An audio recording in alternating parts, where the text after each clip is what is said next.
Buenas tardes, bienvenidos a Gossip, un espacio para entender el presente, conociendo del pasado. Juan, ¿cómo estás? Camilo, ¿cómo estás tú? Muy bien, muchísimas gracias. Disfrutando de esta tarde primaveral aquí en Bogotá. Y bueno, Camilo, Yo creo que más allá de disfrutar, creo que es conectarnos con el motivo y el propósito de Gossip. Listo, ¿cierto? así es. Te decía que Gossip es un espacio para la reflexión. Es un espacio que pretende ser un espacio muy relajado, un espacio muy tranquilo, para poder analizar los sucesos de hoy, conociendo que esos mismos sucesos, con otros protagonistas y en otro entorno, Ok. ocurrieron en el pasado. Y no un pasado cercano, un pasado que puede ser de siglos de haber sucedido. Es decir, Juan, que estaríamos hablando de que la humanidad sigue repitiendo el mismo patrón. Sí, Camilo, yo creo que si uno conoce el pasado y presta atención a los sucesos que han ocurrido, podría interpretar de una manera muy simple lo que nos ocurre hoy en todos los aspectos. Obviamente hay una modernización, si se puede decir el término, si cabe el término, para, para los sucesos de hoy. Pero todos los sucesos han tenido un origen y han tenido unos protagonistas y han tenido casi que las mismas consecuencias que en el pasado.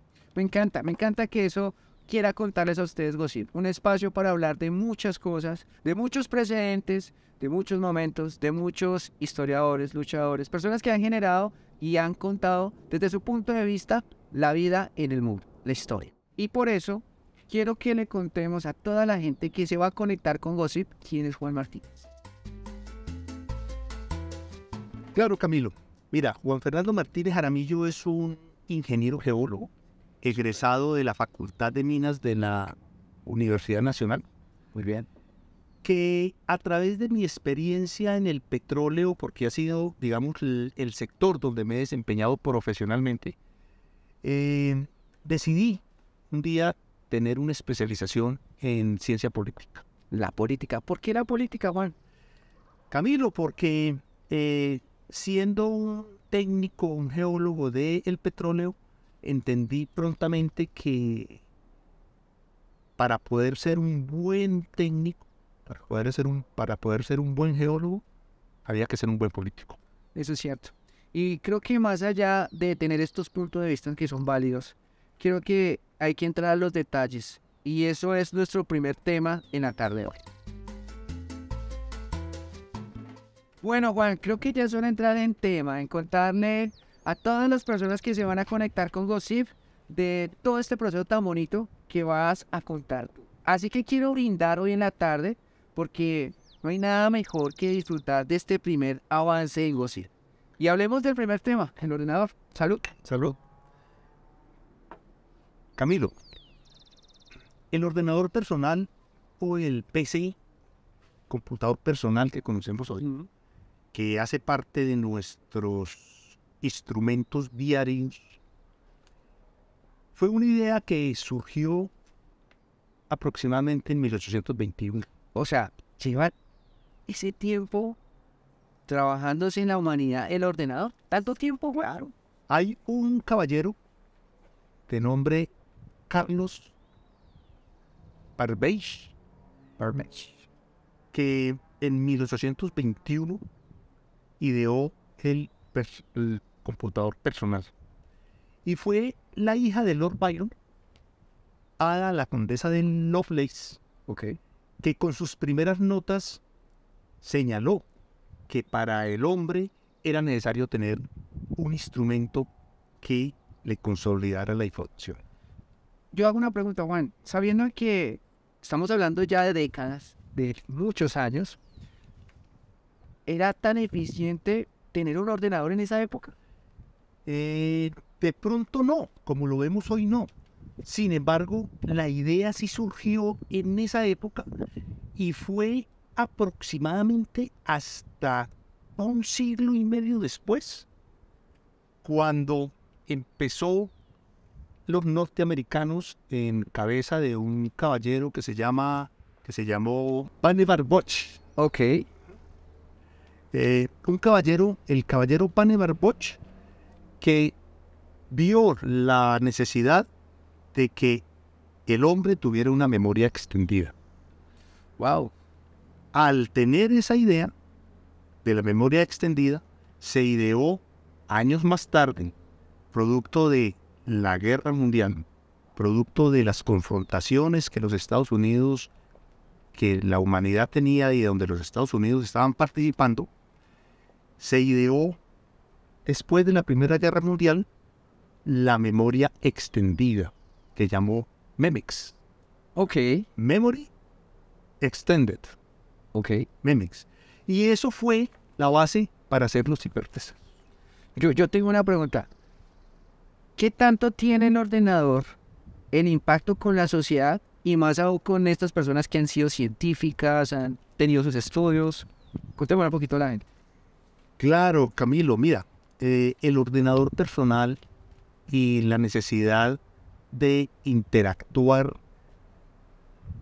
de que los procesos interactúen, nace fundamentalmente de las confrontaciones. O sea, son las guerras las que de alguna manera despiertan la necesidad de hacer ciertos procesos para someter al otro. Es decir, es una situación, el conocimiento al servicio del ejercicio del poder. O sea, todo es un desenlace para obtener poder y poder controlar. Exactamente. Y ese poder controlar fue una situación que se dio mucho entre la Primera y la Segunda Guerra Mundial, entre las entreguerras. Lo que ocurre es que a raíz de la Segunda Guerra Mundial, la humanidad ve la necesidad, las potencias ven la necesidad de poder tener una hegemonía sobre otros países, y esa hegemonía se desarrolló en muchos campos, se trató de desarrollar en muchos campos. Uno de ellos fue la cibernética. La cibernética, o sea, ya estamos hablando de un estudio de datos, de personas, de un proceso en el cual pues el ordenador cumpliría con el desenlace de ordenar todo. Sí, es una situación que se da en la química, en la cibernética, en las ciencias sociales, en todo se da. Y las entreguerras, ¿no? Después de la Segunda Guerra Mundial, el hombre tiene consolidados ciertos elementos, ciertos patrones que le han dado cierto poder sobre la sociedad o sobre los otros países, y eso colaboró y fue muy importante que los Estados Unidos hubieran ganado la guerra con los aliados y haber tenido la opción de tener el listado de los científicos alemanes, porque los científicos alemanes eran pioneros en el desarrollo de casi todas las ciencias y las artes. Ok, o sea, se dice que ellos fueron mucho más allá de lo que actualmente en su época se podía hacer. Sí, sin duda alguna, y siempre quedará en la tercera dimensión. Si la Segunda Guerra Mundial hubiera durado o los alemanes se hubieran adelantado un poco en sus desarrollos, ¿cuál hubiera sido la historia? Bastante distinta, totalmente. Bueno, Juan, yo quiero que le contemos a toda la gente que va a ver Gossip por qué los 60 son tan importantes para el ordenador. Los años 60 son algo espectacular, porque ahí confluyen dos generaciones. Wow. Confluye la generación Beat, que es una generación creada a mediados de los años 40, año 45. Ok. De la cual este señor Bosch es protagonista. Una pieza clave. Es una pieza clave. Ok.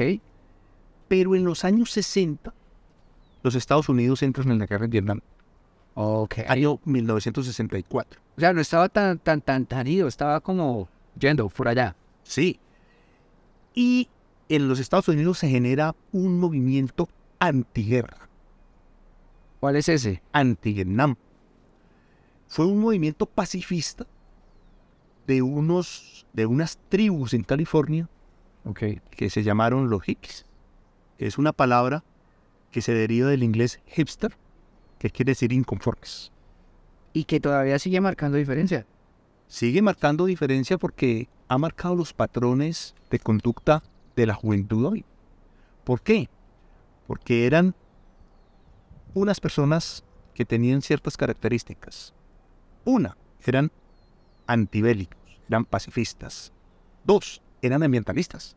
100%. Fueron los primeros ambientalistas. Obligaron al gobierno de Nixon, que se posesionó en el año 69, a expedir las primeras leyes y a crear las primeras instituciones para proteger el medio ambiente en los Estados Unidos. Bastante. Además tenían una concepción del mundo diferente a la ética netamente capitalista. Entonces ellos practicaban el hinduismo, practicaban la meditación, y esos se representaban no solo en su forma de pensar, sino en su forma de vestir.